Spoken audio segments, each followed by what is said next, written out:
सुमेचं जीवन 4.5 वर्षाच्या लहान वयात सुमा झाली आई आपल्या चिमुकल्या बहिणीची. चिमुकलील्या जुन्या साडीत वेढून निजवून गेली आई सावलीच्या एका तुकड्यात. करते रक्षण सुमा आपल्या बहिणीचं मुंग्या, माश्या, कुत्र्या आणि गायीपासून. हीच जागा सुमेची शाळाही आहे. बघते ती आईला. फावड्याने घमेल्यात माती भरताना, भरभर जिने चढताना, बिल्डिंगाच्या दुसऱ्या मजल्यावर जाताना आणि रिकामं घमेलं घेऊन भरभर पायऱ्या उतरताना. थोडा थकवा घालवण्यासाठी घामाने चिंब झालेली आई. रडत्या चिमुकलीला जेव्हा छातीशी कवटाळते तेव्हा संधी पाहून सुमा आपल्या लहान लहान हाताने फावड्याने भरू लागते माती घमेल्यात आणि खुश होते की भरून दिले तिनं अर्ध घमेलं मातीनं. पुरतं भरण्यात आता आईला थोडा कमीच वेळ लागेल. आईचा आवाज ऐकून धावत येते सुमा. पटकन मुका घेते बहिणीचा आणि वाहू लागतं प्रेम बहिणी ते आईपर्यंत. अशाच प्रकारे जगतायत मजूर आपल्या मेहनतीबरोबर चुपचाप. श्रोते हो, नमस्कार. आपल्या सर्वांचे मनःपूर्वक अभिवादन करते. लिवा साहित्य सेवा समिती इंदूर यांच्यातर्फे श्री सर्वोत्तम ऑनलाईन मॅगझिन यांच्या यूट्यूब चॅनलवर आपल्या सर्वांचे स्वागत. एक रचनाकार या श्रृंखलेत आज आपल्या सानिध्यात राजभाषा हिंदी आणि मातृभाषा मराठीच्या विलक्षण प्रतिभा संपन्न एक दर्जेदार लेखिका विदुषी डॉक्टर संध्या टिकेकर उपस्थित आहे. आपण त्यांचे अभिवादन करू आणि त्यांच्याशी गोड गोड गप्पा मारू. मी त्यांचा थोडक्यात परिचय देते. डॉक्टर संध्या टिकेकर यांचा जन्म आपल्या इंदूर शहरातच झाला असून सध्या या बीना येथील शासकीय महाविद्यालयात हिंदीच्या प्रोफेसर आहेत. आपले मूळतः गद्य जास्त प्रमाणात आहे. आपले काही लेख संग्रह प्रकाशित झाले आहेत. ते आहेत नए संचार माध्यम बदलता विश्व, सृजन और संवेदना, मराठी कवि प्रेम, हिंदी राष्ट्रीय काव्य. आपले दबे पाँव की आहट हे एक काव्य संग्रह पण आहे. आपण काव्य संग्रह स्पंदन आणि फागुन यांचे संपादन पण केले आहे. आपण नॅशनल रिसर्च जर्नलमध्ये 50हून अधिक लेखांचे प्रकाशन केले आहे. आपल्या काही लेखांचे प्रकाशन दैनिक भास्कर, नई दुनिया, नवभारत या वर्तमानपत्रात पण झाले आहे. आपल्या आकाशवाणीतून वार्ताही प्रसारित झाल्या आहेत आणि ते केंद्र आहेत इंदूर, छतरपूर आणि सातारा. मध्य प्रदेशच्या गुन्या जिल्ह्यात आपल्याला मैत्री पुरस्कार मिळाला असून नगर रत्न पुरस्कार बीना येथून मिळाला आहे. आपला राजेश्वरी प्रकाशन गुना येथून साहित्य सन्मानही झाला आहे. एवढे साहित्य सृजन हिंदी भाषेत करून आपण मराठीकडे वळला आणि आपण काही लेखकांच्या हिंदी पुस्तकाचे मराठीतून अनुवादही केले. सर्वप्रथम आपण कदाचित या अनुवादित काव्यसंग्रहाची रचना केली. त्यानंतर गुलमोहर आणि घामाची स्वाक्षरी महेश कटारे सुगम यांच्या या हिंदी कवितांचा आपण भावानुवाद केला आहे. या सगळ्या प्रकल्पासाठी आपल्याला सागर येथे निर्मल साहित्य सन्मान 2020 मिळाला आहे. हा होता आपला थोडक्यात परिचय. पण आता मी तुमच्याशी काही खासगी प्रश्न विचारू इच्छिते. आपण हिंदीचे प्रोफेसर तर आहेतच, पण आपला साहित्य क्षेत्रात प्रवेश कसा झाला आणि हा प्रवास तुमचा आतापर्यंत कसा झाला ह्याच्याबद्दल थोडक्यात काय सांगाल? माझ्या या प्रवासाची सुरुवात झाली ती माझ्या वाचनाच्या छंदाने. मी अगदी लहान होते तेव्हापासून माझ्या घरात माझे वडील अर्थातच श्री दत्तात्रय उगदे हे नंदन, पराड, चंदामामा अशा या पुस्तकं आणायचे. आणखीन त्या पुस्तकांना वाचायचा इतका लळा लागला, इतकी मी वेडी झाले. त्या पुस्तका वाचताना आईचं लक्ष या गोष्टीकडे असायचं की नेमकं मी काय वाचते. नंतर ती विचारायची की या चंदामामा किंवा परागची कथा वाचताना तू काय वाचलं. माझं म्हणणं असं आहे की वाचन हे याचा संस्कार जर माणसाला लागला तर मग पुढे जाऊन हेच साहित्यासाठी एक जमीन तयार करतं. आणि माझ्याबरोबर हेच झालं की हा संस्कार माझ्या आईवडिलांनी, अर्थातच माझी आई श्रीमती लता उगदे आणि माझे वडील श्री दत्तात्रय उगदे यांनी मला हा संस्कार घडवला. नंतर मी 8वीत असताना दिनमान हे पुस्तक वाचू लागले. दिनमान हे राष्ट्रीय पातळीचं आणि राजनैतिक पातळीचं असं पुस्तक होतं ज्याच्यात संवेदनाही होत्या. कुठेतरी मला त्या पुस्तकाला वाचताना असं वाटलं की चिंतन करावं. अर्थातच या दिनमान पुस्तकाने मला एक दिशा दिली की कसं चिंतन करावं, कसं दृष्टिकोन ठेवावा आणि कसं विचारांनी आपल्याला पुढे व्यक्त करावं. नंतर महाविद्यालयात शिकताना मी इंदोरच्या युवाणी कार्यक्रमात आपल्या कथा वाचन करायला सुरुवात केली. नंतर छतरपूर आकाशवाणी केंद्र आणि सागर आकाशवाणी केंद्र इथेही मी बऱ्याच वार्ता आणखीन आपल्या कथा सादर केल्या. नोकरीत आले तर माझी नोकरी अशी होती की ज्यात नेहमी सेमिनार व्हायचे, राष्ट्रीय स्तराचे, आंतरराष्ट्रीय पातळीचे. तर त्यात भाग घेणं, त्यात आपले प्रेझेंटेशन देणं हे एक आमचा निगडीत भाग होता त्या पूर्ण शिक्षणाचा. तेव्हा त्यात मी बरेच लेख, आपले शोध लेख ज्याला म्हणू शकतो, ते मी आपले प्रकाशित पण केले, आणखीन सादर पण केले. पुढे मला वाचनाची जी आवड होती त्याचनी मी PhD साठी मार्गदर्शकही झाले. अर्थातच माझ्या आत्ताच्या प्रवासामध्ये, नोकरीच्या प्रवासामध्ये म्हटलं पाहिजे की मी 12 विद्यार्थ्यांना PhD करवलेली आहे. आणि हे PhD करवताना मी त्यांच्या सगळ्या पुस्तका वाचल्या. त्यांच्या मूळ पुस्तका वाचून आनंद घेण्याचा जो अनुभव आहे तो मी व्यक्त नाही करू शकत. पण त्यांचं रिसर्च आपल्या ठिकाणी होतं, शोध विद्यार्थींचं, आणि मी त्या साहित्याचा सगळा पुरेपूर आनंद घेतला. आणि हे सुद्धा मला साहित्यात येण्यात आणि लेखन करण्यात हे सहयोगी राहिलं. आणि हे सगळं असतानाच मी काही पुस्तकांचे प्रकाशन केले. हिंदीमध्ये माझ्या जास्त पुस्तकं आहेत. आणखीन नंतर मी मराठीकडे वळले. असं वाटलं की मराठीत इतकं सुंदर साहित्य आहे आणि ते हिंदी लोकांपर्यंत पोहोचलं पाहिजे, म्हणून मग मी मराठी अनुवादाकडेही वळले. आता मी आपली एक छोटीशी लघुकथा आपल्यासमोर प्रस्तुत करणार आहे. कथेचं शीर्षक आहे कलादेवता. आज राधेचं मन वेळोवेळी लक्ष्मी मंदिराकडे धावत होतं. तो फारच अस्वस्थ होता, कारण त्याला माहीत होतं की पॅरालायसिसच्या दुखण्यातून उठल्यावर आता त्याला मंदिराचे 50 जिने चढणं फारच अवघड आहे.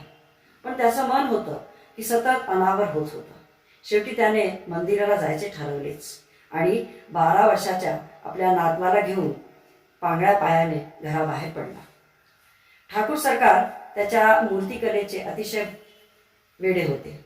त्यांनी राधेला घरी बोलवून आवर्जून सांगितलं होतं, राधे, तुला या 2 महिन्याच्या आत लक्ष्मी मंदिरासाठी लक्ष्मीची मूर्ती तयार करून घ्यायची आहे. वेळ फार कमी आहे, म्हणून आजच पासून तू कामाला लाग. उतरत्या वेळात राधेसाठी हे काम खरंच खूप अवघड होतं, पण नाही म्हणण्याची मुभा नव्हती. मंदिरात मूर्ती स्थापनाच्या दिवशी तो पॅरालायसिसच्या अटॅकने बिछोण्यावर लागलेला होता. 1-2 वर्ष गेल्यानंतर त्याच्या कानी पडलं की मंदिरात भक्तांची इतकी देणगी आली की ठाकूर सरकार अरबपती झाले. भक्तांच्या गर्दीची रांग बऱ्याच दूरपर्यंत लागली होती.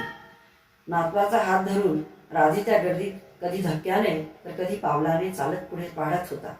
पण अतिशय गर्दीत शेवटी नातवाचा हात सुटलाच. सैरभैर झालेला राधे मग थकून रेलिंग धरून जिनाच्या कडेला जाऊन बसला. थोड्या वेळाने त्याच्या लक्षात आलं की त्याच्या जवळ बसलेले समवयस्क मंदिराबद्दल काही बोलतायत. ते म्हणत होते, ठाकूर सरकारांचा विजय असो, किती सुंदर मंदिर बांधलंय सरकारांनी, आणि लक्ष्मी मातेची मूर्ती तर किती सुबक, किती लोभस आहे, किती तेज आहे लक्ष्मी मातेच्या चेहऱ्यावर. खरंच डोळे भरून बघितलं तरी मन काही भरत नाही. खरंच फारच तेजोमय मूर्ती आहे मातेची. हे बघ, मी तर आपल्या मोबाईलने फोटो देखील काढलाय मातेचा. बघ बघ. त्यांच्या गोष्टी ऐकून राधेला राहावेना. मी मंदिरापर्यंत जाऊ शकत नाही, मलाही दाखवाल का तो फोटो? राधेच्या निवेदनाला ऐकून त्याने आपला मोबाईल फोन राधेच्या हाती दिला. राधेने लक्ष्मी मातेच्या मूर्तीला अगदी निक्षून बघितलं आणि त्याचबरोबर दगडी पट्टीच्या त्या फोटोलाही बघितलं, ज्यात ठाकूर सरकारांचं नाव लिहिलेलं होतं. मूर्तिकार राधेचं नाव त्या पट्टीवर कुठेही नव्हतं आणि नही तिथल्या लोकांच्या तोंडी होतं. चर्चा होत होती ती फक्त ठाकूर सरकारांची, फक्त लक्ष्मी देवीच्या सुंदर मूर्तीची. या उपेक्षेने राधेचे डोळे भरून आले, पण त्यांनी लागली स्वतःला सावरलं. त्याने डोळे बंद केले, दोन्ही हात जोडले आणि देवत्वाला पोहोचलेल्या आपल्या मूर्तिकलेला नमन करून दीर्घ श्वास सोडला. एव्हाना आजोबांना शोधत त्यांचा नातू जवळ येऊन थबकला होता आपल्या आजोबांना सावरायला. फारच छान. आता दुसरा प्रश्न माझा आहे. आपण मूळतः हिंदी लेखिका आहे, त्यानंतर आपण मराठीत पण लेखन कार्य केले, तर ह्या दोन्ही भाषेत आपले अनुभव कसे राहिले, काय सांगाल याबद्दल? नक्कीच मला आवडेल याबद्दल सांगायला की दोन्ही भाषेत अर्थातच हिंदी आणि मराठीमध्ये काम करताना मला कसं वाटलं. खरं सांगू तर या दोन्ही आई, जसं एका मुलीला जन्माच्या आधी तिची जन्मदात्री आई आणि लग्नानंतर तिची सासू आई, अशा दोन्ही भेटतात आणि दोन्हीचं प्रेम मिळतं, तसंच प्रेम मला मराठी भाषा आणि हिंदी भाषा दोन्हीकडून मिळालेलं आहे. आणि याच्याबद्दल सांगायचं म्हणजे असं की एक ज्याला आपण हिंदीमध्ये म्हणतो कडवा सच, तो असा आहे की हिंदी भाषा आणि मराठी भाषा या दोन्ही प्रकृतीने अगदी वेगळ्या आहेत. हे नक्कीच आहे की देवनागरी लिपी दोन्ही भाषेत प्रयोगात येते, फक्त अळ शब्द सोडला की बाकीचं लगभग समानच असतं, एकसारखंच असतं. पण त्यानंतरही बऱ्याच गोष्टी अशा आहेत, मराठी लोक जेव्हा हिंदी लिहितात फार चुका करतात. आणि फक्त मराठी लोक काय, मी आपलं स्वतःचं उदाहरण देते की मी 11वी पर्यंत माझ्या कॉन्सेप्टमध्ये हे क्लिअरच नव्हतं होत की कुठे ऱ्हस्व कुठे दीर्घ लावायचं, कुठे मोठ्याईची मात्रा कुठे छोट्याईची मात्रा कुठे काही कळतच नव्हतं. त्याचं कारण असं की आपण घराच्या बाहेर जातो तेव्हा हिंदी आणि घराच्या आत पाऊल टाकले की मराठी, तर या दोन्ही भाषांच्या मध्ये हे स्पष्टच नव्हतं होत की कसं काय. शाळेमध्ये माझ्या शिक्षिका म्हणायच्या, संध्या तुम बहुत अच्छा लिखती हो, बहुत अच्छा तुम्हारा विचार है, बहुत अच्छा तुम बोलती हो और अपने विचारों को लेखन में बांधती भी बहुत सुंदर तरीके से हो, पर एक चीज है जो सब सारी चीजों पर पानी फेरती है और वो है मात्राओं की गलती. मला त्यावेळेस हे वाटायचं की मी काय करू, मला का नाही समजत आहे की कसं याला हिंदीमध्ये काय शुद्ध आणि काय अशुद्ध. पण 11वी नंतर ज्याला म्हणतो आपण की क्लिक होणं, एकाएकच मला हे सगळं क्लिअर झालं की हिंदी भाषेत कुठले ऱ्हस्व कुठले दीर्घ आणि मराठी भाषेत त्याचा कसा उपयोग होतो. तर इथेही इंदोरला येता येताच मी बघितलं की यहाँ फूल मिलते हैं, हिंदी म्हणतं की फूल मिलते हैं आणि आम्ही म्हणतो की ह्या फूल मिळते, तर अर्थाचा अनर्थ नक्कीच होतोय. आम्ही म्हणतो दूध दूध, मराठी दूध, हिंदीमध्ये दूध, मराठीमध्ये मीना, हिंदीमध्ये मीना, तर हे उच्चारण जे आहे याचा फरक तर आहेच. दुसरी गोष्ट ही की फक्त उच्चारणाचाच फरक नाही आहे. माझे ज्यांच्या अंडरमध्ये मी PhD केली, श्री डॉक्टर बलभद्र तिवारीजी, तर त्यांनी जेव्हा मी त्यांच्याजवळ PhD साठी आपला विषय घेऊन गेले, त्यांना मी म्हटलं की मला या विषयावर PhD करायची. त्यांनी म्हटलं, मराठी हो, पहले 2 पन्ने लिख कर दिखाओ, मैं ये देखना चाहूंगा कि आपकी मात्राओं की गलती तो नहीं है. आणि मग मी 2 दिवसांनी त्यांच्याजवळ काही लिहून घेऊन गेले.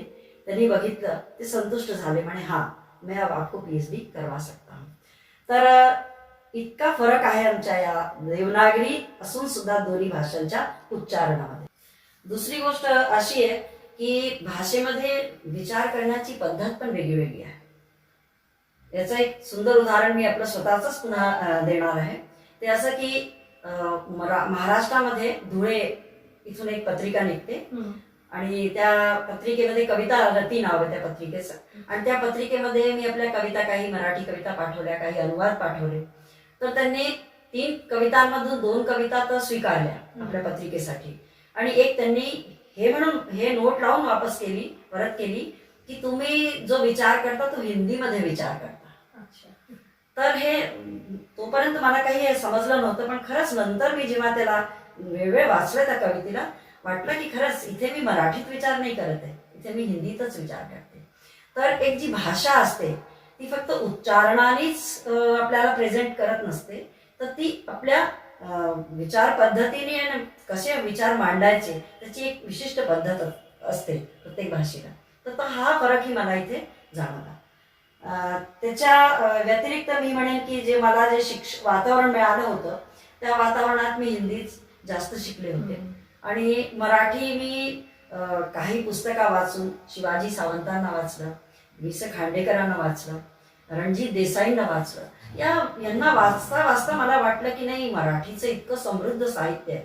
तेव्हा मला या पुस्तकांना वाचून जे काही आतमध्ये मी संस्कार म्हणून घेतलं, तर त्याच आधारावरती नंतर कुठेतरी मला हे अनुभव झाला की आपण हिंदीतील सुंदर सुंदर कवितांना मराठीमध्ये अनुवाद करावा. आणखीन भाग्याने मी ज्या क्षेत्रात राहते ते बुंदेलखंड आहे. माझ्या बोलण्यावरूनही आपल्याला कदाचित हे नक्कीच कळत असेल की मी बुंदेलखंड क्षेत्रातली, आणि मला याचा गर्व आहे की मी मराठी बोलत असतानाही मी त्या क्षेत्राला रिप्रेझेंट करते. तर तिथे सुंदर सुंदर कवी आहेत, रचनाकार आहेत. आम्ही हिंदीच्या आणि मराठीच्या मोठ्या मोठ्या लेखकांना जाणतो, ओळखतो, त्यांना त्यांच्या साहित्याशी आम्ही परिचित आहोत. पण असेही रचनाकार आहे ज्यांची आता नवीन नवीन ओळख स्थापित होते साहित्यिक क्षेत्रामध्ये. तर त्यांच्याही सुंदर भावना आहेत, त्यांच्याही सुंदर रचना आहे, आणि या सुंदर रचना का म्हणून मराठीच्या लोकांपर्यंत पोहोचू नये असा भाव जेव्हा माझ्या मनात अगदी प्रकर्षाने आला, तेव्हा मी विचार केला की अनुवाद हा मला करायचाच आहे. आणि तेव्हा मी 3 पुस्तकं, पहिली पुस्तक प्रोफेसर मणिमोहन मेहता, हे बुंदेलखंडचे अंग्रेजीचे शिक्षक प्रोफेसर असून सुद्धा त्या हिंदीमध्ये त्यांनी सुंदर कविता लिहिलेल्या आहेत. अगदी संवेदनाने म्हटलं पाहिजे भरलेल्या अशा कविता आहेत त्यांच्या.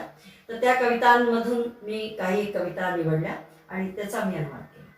त्यानंतर डॉक्टर चंचला दवे याही त्याच क्षेत्रातले आहे आणि त्यांच्याही काही कविता घेऊन मी तो अनुवाद केला. तर काही कविता श्रोते म्हणून ऐकावा. नक्कीच. सर्वात आधी मी प्रोफेसर मणिमोहन मेहता यांच्या 2 लहान लहानशा कविता आपल्याला ज्या मी अनुवाद केल्या ऐकवते. शीर्षक आहे चिमणी. शाळेत गेली चिमणी, अद्याप घरात पसरला शुकशुकाट. 2:45 वाजता होईल सुट्टी, 3 वाजतापर्यंत परतेल चिमणी. येताच फेकेल आपले जोडे व्हरांड्यात आणि दप्तर ड्रॉइंग रूममध्ये. कधी कधी याहून उलट, दप्तर व्हरांड्यात आणि जोडे ड्रॉइंग रूममध्ये. कशी झाली शाळा विचारेल तिची आई. तिरप्या नजरेने बघेल ती आपल्या आईला, मग झटकारेल आपल्या पंखांना मेलेल्या शब्दांची धूळ आणि हसेल, आणि मग चिरचिराटाने भरेल सगळे घर, बस येतच असेल चिमणी. फारच छान. एक आणखीन कविता मणिमोहन मेहता यांची. शीर्षक आहे आत्मकथन. कवितेने दूर ठेवलंय मला बऱ्याच नको असलेल्या वस्तूंपासून, बऱ्याच नको असलेल्या दृश्यांपासून. जागवून ठेवलंय मला कवितेने रात्रभर. काजवे दाखवले, रातकिड्यांचे गायन ऐकवले, अंधाराची भीती दूर केली आणि स्वप्नांची गोष्ट सांगितली. कवितेने अडवलं मला पातळीच्या चुटकुल्यांवर हसण्यापासून, अडवलं मला दंगेखोरांच्या गर्दीत सामील होण्यापासून. कवितेने कायम ठेवला माझ्या डोळ्यातील ओलावा. कवितेने माझा धर्म बदलला आणि माझ्यातील मनुष्य वाचवला. अप्रतिम. यानंतर घामाची स्वाक्षरी यातील एक सुंदर कविता मी सादर करते. शीर्षक आहे झाड. झाड आहे पृथ्वीचं लाडकं अपत्य, पक्ष्यांचं आवडतं घर, खारीचं संपूर्ण विश्व, प्राण्यांचं सुगंधित आयुष्य, तपश्चर्येत मग्न साधू, ऊन सोसणारा मजूर, हिरव्या रंगाची सुंदर छत्री, पाऊस झेलणारा कुणी वृद्ध, हवा फेकणारा पंखा, कसायाच्या घरात बांधलेला दृष्टपुष्ट बकरा, की झाड सकाळचं मनोहर दृश्य आहे, दुपारचा थंडावा आहे, संध्याकाळचं लपंडाव, खेळणाऱ्या मुलांची नेहमीची जागा आहे आणि रात्री पहारा देणारा धडधाकट नेपाळी आहे. झाड अनुभवी वैद्य पण आहे, फुलांच्या परडीने भरलेला माळी पण, अत्तर विकणाराही आणि भुकेल्यांसाठी खाद्यान्नाने भरलेलं कोठार पण. झाड आहे असा पूर्वज जो सर्वांना देतो प्रेमळ आशीर्वाद. आपण झाडाचं खूपच छान अप्रतिम चित्र सगळ्यांच्या डोळ्यासमोर प्रस्तुत केलं. आता एक आणखी कविता डॉक्टर चंचला दवे यांच्या संग्रहातून. शीर्षक आहे कवितेत उरली असेल आई. स्वतःला बघते आरशात, आठवते आई. आताच येईल आणि बोलक्या तोंडाने रागवेल मला, माझ्या गुंतलेल्या केसांना सोडवेल. असंख्य सुरकुत्यांसह हसेल आई. वडील गेले तेव्हा तीच आमची भूक झाली, तहान झाली, आमच्या पालनासाठी पाळणा झाली. आताच येऊन झोपेल आई. भिंतीचा पडणारा शेवटचा पापुद्रा आहे आई. एका दिवशी जेव्हा नसेल आई, तेव्हा आमच्यापासून लांब फक्त कवितेत उरली असेल आई. वा वा, खूपच छान. लेखन कार्य हे सहज नाही आणि हे सगळं करताना पारिवारिक अडचणी तर येतातच आणि त्याच्यात कुटुंबाचा पाठिंबा खूप जरुरी आहे. तर तुम्हाला कौटुंबिक पाठिंबा किती मिळाला? मी आधीच सांगितलं की माहेरून मला वाचनाची, लेखनाची ही शक्ती तिथून मिळालेलीच होती. सासरी आले, अर्थात या कुटुंबात जेव्हा मी आले तेव्हा माझ्या सासूबाईंना हे पाहून कौतुक वाटायचं की सगळी कामं घराची करून, कॉलेज करून आणि त्याच्यानंतर थोडासा वेळ मिळतो त्याच्यात ही विश्रांती न घेऊन फक्त लिहिते.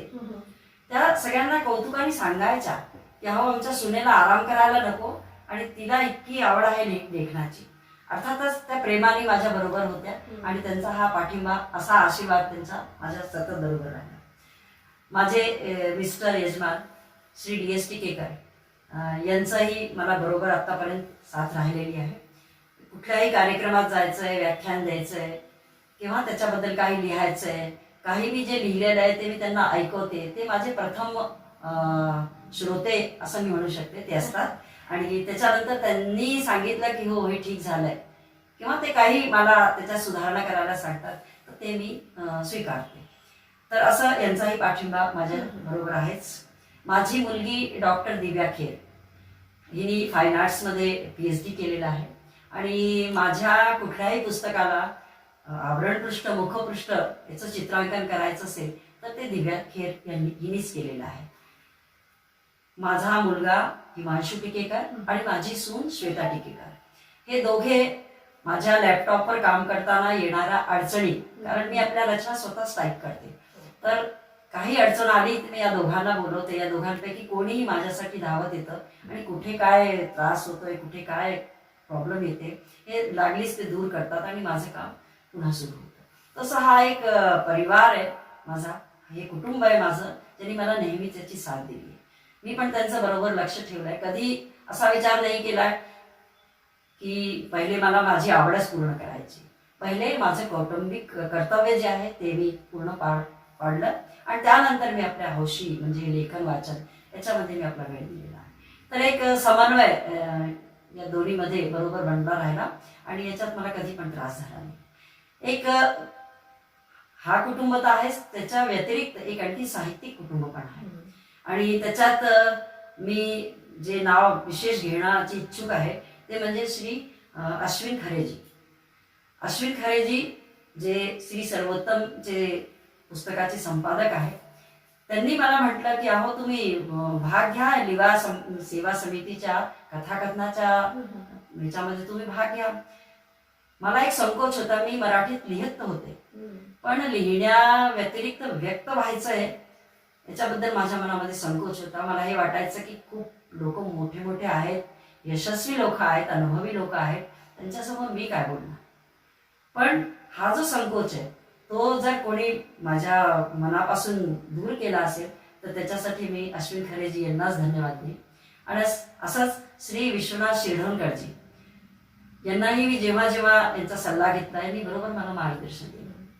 एक आणखी महत्वाचं नाव जे मी घेईन इथे ते श्री मनीष गोखले. मी जे अनुवादाचं काम करते त्या अनुवादाच्या कामामध्ये माझ्याकडून अनुवाद झाल्यानंतर पुण्याला मी त्यांच्याजवळ पाठवते की बघा तुम्ही पुण्यातले आहात, तुम्हाला माहिती जास्त आहे, मराठीची समज जास्त आहे, कुठे माझ्याकडून काही याच्यात असं अनपेक्षित किंवा दुसऱ्या अर्थाचं तर नाही पोहोचत. मग ते बरोबर मला सांगतात की इथे आपण असं करू शकतो आणि त्यांचा सल्ला घेऊनच मी पुढे वाढते. तसं हा एक माझा कुटुंब आहे, साहित्यिक कुटुंब, त्याच्या यांनीच मी आज इथपर्यंत पोहोचलेले आहे. साहित्य क्षेत्रातल्या काही गोड आठवणींबद्दल सांगा. हो नक्कीच, मलाही आवडेल हे सांगायला. सर्वात आधी एक गोड आठवण म्हटली तर मालती जोशी, मालतीताई यांनी हिंदी आणि मराठी या दोन्ही कथा क्षेत्रामध्ये एक उंच दर्जा गाठला आहे. आणखीन मी लहानपणापासून त्यांच्या कथा वाचलेल्या आहेत. अर्थात मला आठवत आहे की मी 10वी-11वीत होते तेव्हा धर्मयुगमध्ये त्यांच्या कथा यायच्या, तेव्हापासून मी त्यांना वाचते. आणि आताही श्री सर्वोत्तम त्यांच्या यूट्यूबवरती जे त्यांचे प्रोग्राम देतो प्रत्येक कथेला मी ऐकलेलं आहे. खूप सुंदर. आणखीन एक विशेष गोष्ट म्हणजे त्यांची अशी की त्यांना पुस्तक घेऊन किंवा आपली कथा समोर घेऊन वाचायची गरज पडत नाही, इतकी त्यांची स्मरणशक्ती तेज आहे. तर अशा मालतीताईंशी माझी पण भेट झाली आणि याचा संदर्भ असा होता की माझी विद्यार्थी माधवी खानवलकर ही PhD करत होती आणि तिने जो विषय घेतला होता तो होता मालतीताईंच्या साहित्यावरच. त्या विषयाचं शीर्षक होतं मालती जी के कथा साहित्य में नारी मनोविज्ञान. तर एक प्रश्नावली माझ्या विद्यार्थ्यांनी तयार केली होती आणि ती प्रश्नावली पोस्टाने आम्ही त्यांच्याकडे भोपाळला, त्यावेळेस त्या गव्हर्नमेंट क्वार्टर भोपाळमध्ये राहत होत्या, पाठवली. 1 महिना झाला तरी काही आम्हाला म्हणजे त्याचं उत्तर मिळालं नाही. तेव्हा थोडंसं आम्हाला काळजी वाटली की इतके प्रश्न 25-30 प्रश्न तिने तयार केले होते, त्यात नारी मनोविज्ञानबद्दलच सगळ्या प्रश्नांची ही केली गेली होती, विचारपूस केली गेली होती. तर जेव्हा 1 महिन्यानंतर ते प्रश्नांचं आम्हाला उत्तर काही मिळालं नाही तेव्हा थोडंसं विचार केला की आपणच जाऊन त्यांना भेटूया. तेव्हा मी आणि माझी विद्यार्थी मालतीताईंना भेटायला गेलो.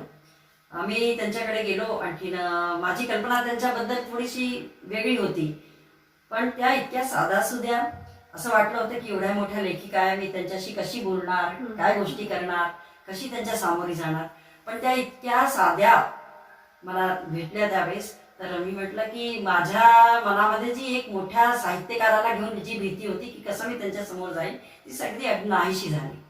नंतर त्यांना आम्ही लोकांनी विचारलं की प्रश्नावली आम्ही पाठवली होती आणि असं असं मी त्याच्यावरती रिसर्च माझी विद्यार्थी करते.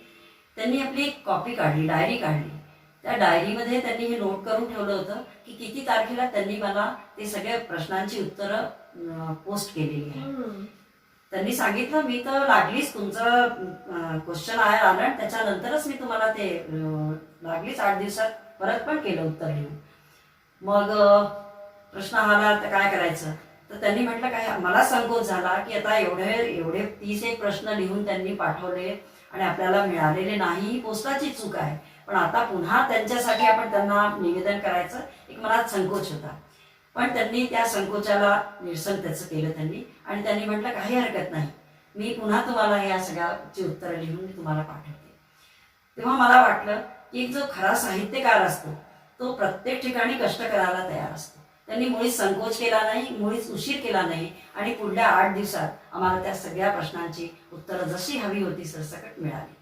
तर त्यांना भेटून मला एक प्रेरणा मिळाली की साहित्यकार जो असतो त्याला कसं असलं पाहिजे, कष्ट करण्यासाठी त्यांनी मागे पाहिलं नाही पाहिजे. आणि दुसरी गोष्ट म्हणजे की त्यांचा जो बोलण्याचा जो भाव होता, त्यांनी जो व्यवहार केला ते पाहून मला इतकं छान वाटलं. मी त्यांना एक प्रश्न विचारला होता की का हो तुम्ही घरामध्ये, त्यांचा नातू पण आमच्यासमोर खेळत होता, मी म्हटलं कसं काय तुम्ही इतकं सारं साहित्य लिहिता, कसं काय करता, कसा वेळ मॅनेज करता. तर त्यांनी सांगितलं की माझी सून नोकरी करते, मुलगा नोकरी करतो, आणि शनिवार आला की शनिवारी दुपारी, जवळच त्यांनी क्वार्टर घेऊन ठेवलं होतं, शनिवारी दुपारी मी त्या क्वार्टरमध्ये जाते आणि मग रविवारपर्यंत मी, म्हणजे सोमवारी मी सकाळी येते, तो पण शनिवारी आणि रविवारी या पूर्ण टाईममध्ये मी आपल्या कथा लेखनाचं काम करते. तर खरंच सलाम आहे अशा मालतीताईंना, आणि मी एक प्रेरणा त्यांना आपल्या जीवनातली मानते. दुसरं जे नाव मी घेईन ते हिंदीचे आचार्य त्रिलोचन शास्त्री यांनी स्वच्छंद कविता लिहिल्या आहे. आणखी प्रगतिशील कविताधाराचे कवी आहेत. आणखी यांच्याबद्दल, त्रिलोचन शास्त्री यांच्याबद्दल असं म्हटलं जातं की उनसे सुई से लेकर के घोड़े तक की बात करिए वो सब आपको बता सकते. म्हणजे ते चलता फिरता शब्दकोश आहे असं हिंदीमध्ये त्यांच्याबद्दल म्हटलं जातं. तर माझ्या एका पुस्तकाचं विमोचन मला करायचं होतं आणि माझी इच्छा होती की त्रिलोचन शास्त्री यांनी यावं. तर मी त्यांना निवेदन केलं आणि त्यांनी ते स्वीकारलं. एवढा मोठा साहित्यकार, आणखीन तो माझ्यासाठी 1-2 तासाचा वेळ देतो, हे माझ्यासाठी फार मौल्यवान अनुभव होता. आणि त्यांनी बरोबर वेळ दिला. माझ्या पुस्तकावर त्यांनी आपली टीका केली. आणखी खूप छान दिवस तो माझ्या जीवनाचा गेला असं मी मानते. तर हे अशा काही गोष्टी. आणि एक नाव डॉक्टर नामवर सिंगचं घेईन मी. नामवर सिंग हिंदीचे प्रख्यात आलोचक आहेत. तर ते एकदा सागरला मी कुठल्या तरी इंटरव्ह्यूला गेले होते, तिथे ते होते. तर तिथे गेल्यावर त्यांनी इंटरव्ह्यूमध्ये मला विचारलं की सांगा तुमच्या कोणकोणचे लेख प्रकाशित आहे काय. त्यांनी जसं पाहिलं की परामर्श एक पुस्तक आहे, पत्रिका आहे जी पुणे विद्यापीठाहून प्रकाशित होती, दर्शनशास्त्र विभागाची. तर त्याच्यामध्ये माझा लेख पाहून त्यांनी मला विचारलं की इसमें आपका लेख कैसे है. तो मैं म्हटलं कैसे है से मैं नहीं समझी आप क्या कहना चाह रहे हो. नहीं, बोले परामर्श जैसी किताब में किसी का छप जाना बड़ी बात है, किसका सोर्स लगा है. हसून म्हणजे मजाकी अंदाजमध्ये त्यांनी हा प्रश्न केला होता.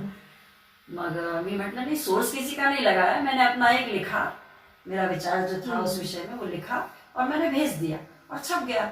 हसू लागले, म्हणे नाही आपने अच्छा लिखा. तर त्यांचा एक आशीर्वाद मला मिळाला.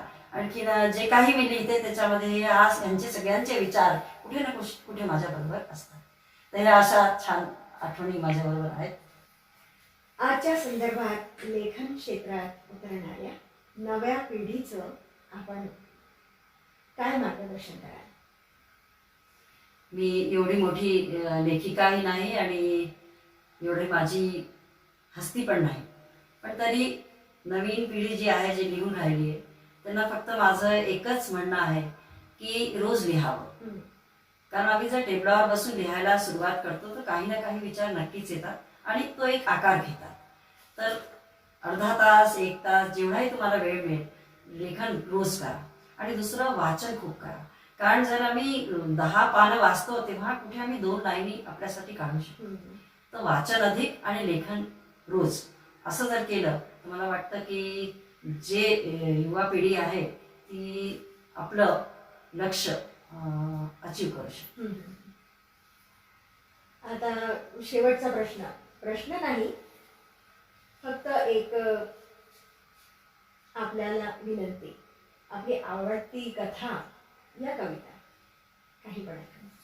आता मी आपल्यासमोर एक कथा सादर करते, बघा तुम्हालाही आवडेल. कथेचं शीर्षक आहे निर्णय. 5 वर्षानंतर संजू लंडनहून परत आला होता. एअरपोर्टहून बाहेर येताच त्यांनी आम्हा दोघांना घट्ट मिठी मारली. आनंद अश्रूंनी आम्ही तिघे एकत्रच भिजलो. नंतर हे म्हणजे डॉक्टर देशपांडे कार ड्राईव्ह करत होते आणि संजू व मी मागल्या सीटवर काही विचारण्यात आणि काही सांगण्यात गुंत झालो होतो. गोष्टीत 25 किलोमीटरचा प्रवास चुटकीसरशी निघून गेला. संजूच्या येण्याने घर बहरलं होतं. फ्रेश होऊन आम्ही तिघे डायनिंग टेबलावर आलो तेव्हा मंदा काकींनी दहीवडे, मटकीची उसळ, पनीर पराठे, गुळाचा शिरा अशा मस्त पदार्थांनी टेबल सजवलेलं होतं. वाव, काय मस्त, असं म्हणत संजूने आनंद व्यक्त केला. मग काकीकडे बघत म्हणाला, खूपच मस्त बेत झालाय हो काकी. पदार्थांच्या वासाने माझं मन तृप्त झालंय. आयुष्यवंत हो बाळ, पण फक्त वासानेच तृप्त व्हायचं नाहीये. हे समज तुमच्या येण्याच्या खुशीत बनवलंय की. आता निवांत बसून खा. किती वर्षात घरी आलंय पोर, मग धडाक्याचं स्वागत नको का करायला? असं म्हणत मंदा काकीने संजूची प्लेट दहीवड्याने भरून दिली. काकींचं बोलणं ऐकून त्यांच्याच मागे उभी वंदी ओठात हसली. संजूने मला खुणवलं आणि विचारलं, ही कोण ग? अरे असं काय करतो, हिला नाही का ओळखलं? ही वंदी म्हणजे मंदा काकींची मुलगी वंदना. ऐकताच संजू चकित झाला. ओ माय गॉड, वंदी एवढी मोठी झाली? मी म्हणाले, इश, हे काय रे, हे काय म्हणतोस? तू पण तर या 5 वर्षात मोठा झाला की नाही? मग तशी ती पण झाली. पण संजूचं लक्ष माझ्या बोलण्याकडे नव्हतंच. तो एकटक समोर उभ्या वंदीचं रूप निहाळत होता. संजूचं असं बघणं जसंच वंदीच्या लक्षात आलं, ती सावधपणे स्वयंपाकघराकडे निघून गेली. ही वंदना म्हणजे आमच्या आउटहाऊसमध्ये राहणारी मुलगी. आम्ही दोघे गव्हर्नमेंट डॉक्टर म्हणून गव्हर्नमेंट कडून दिलेल्या आमच्या बंगल्यात सोबत एक आउटहाऊसची सोय नेहमीच असते.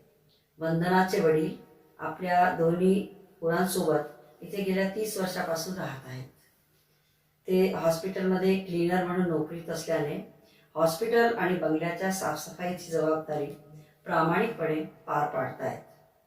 वंदनाच्या आईने आमच्या घराची सगळी व्यवस्था इतक्या चोखपणे सांभाळलेली आहे की अनेकदा आम्ही दोघे गमतीत त्यांना म्हणतो की रिटायरमेंट नंतर आम्ही जिथे राहू तुम्हा दोघांना बरोबर नेऊ, कारण तुमच्यासोबत जगण्याची आम्हाला भारी सवय लागली आहे.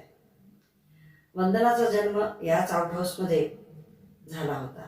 मोठाले डोळे, धारदार नाक, गोरा रंग, काळे कुरळे केस, अशा रूपवान वंदीचा आम्हाला असा काही लळा लागला की मग तिची शाळा, तिचं शिक्षण, तिची हौस मौज, अगदी तिच्या सगळ्यात आम्ही न कळत गुरफटत गेलो.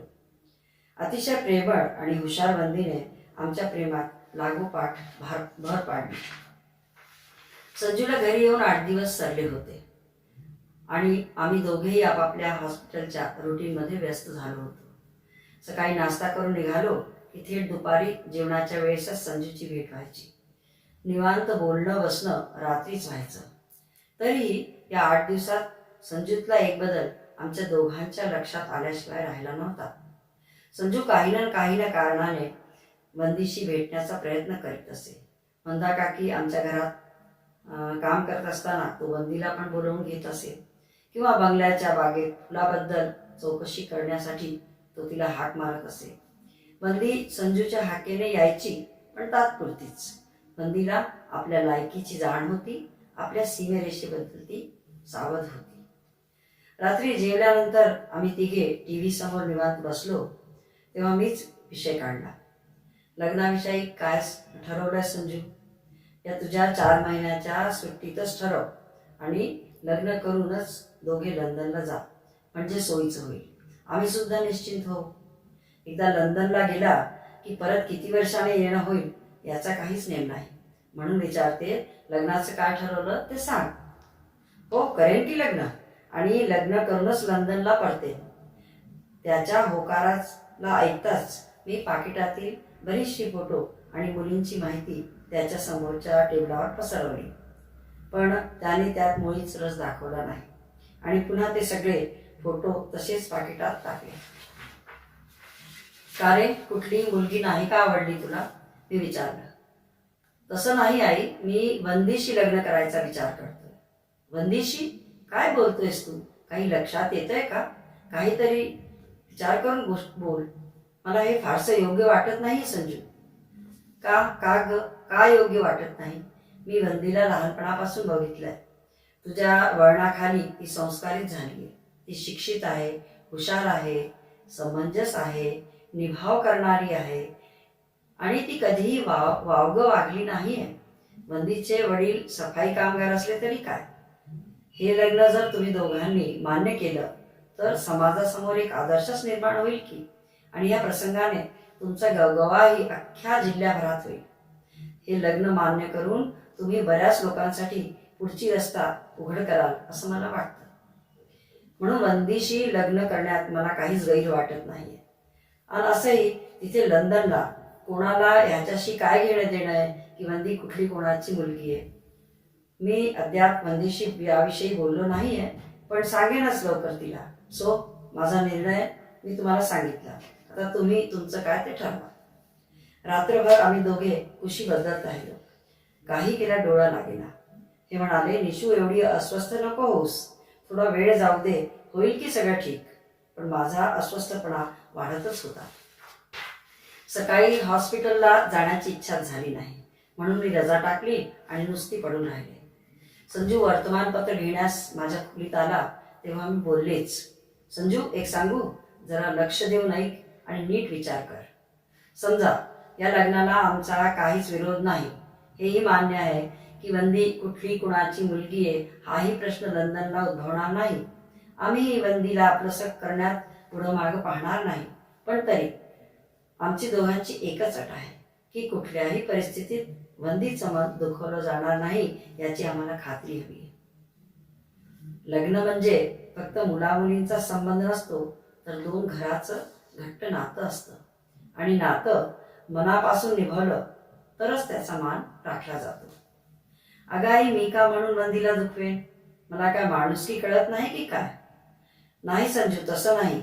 मी काही दुसरंच सांगते.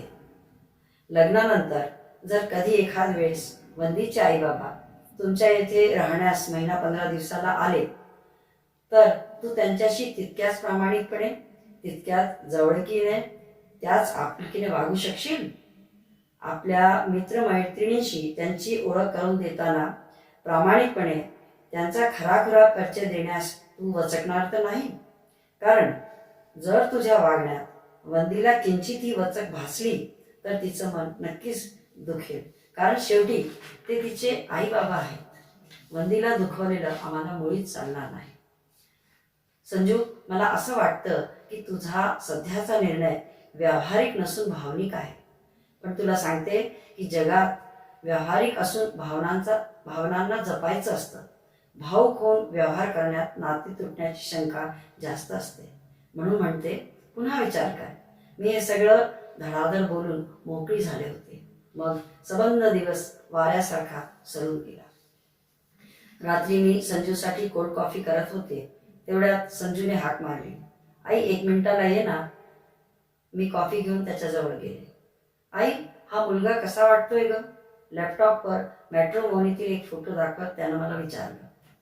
बरा दिसतोय रे, पण का विचारतोयस? काही नाही ग, वंदीसाठी शोधतोय. वंदीसाठी? मी थोडं चकित झाले. हो, त्यांच्या समाजाचा आहे, उच्च शिक्षण घेतलेलं आहे, चांगल्या नोकरीवर आहे आणि हा मुलगा माझ्या ओळखीचाही आहे, म्हणून विचारतो. आई, तू म्हणत असशील तर बारकाईने या मुलाबद्दल तपास काढतो. हो ठीक आहे, कर की विचारपूस, काहीच हरकत नाही. पण मग तुझं काय, म्हणजे तुझ्या निर्णयाचं काय? आई, आता हे तू आणि पापा दोघेजणच ठरवा. जे ठरवाल ते योग्यच असेल. असं म्हणत संजू दोन्ही हात पॅन्टच्या खिशात घालून घराबाहेर पडला. त्याच्या चालण्यात स्वतःशी प्रामाणिक असण्याचा आत्मविश्वास होता.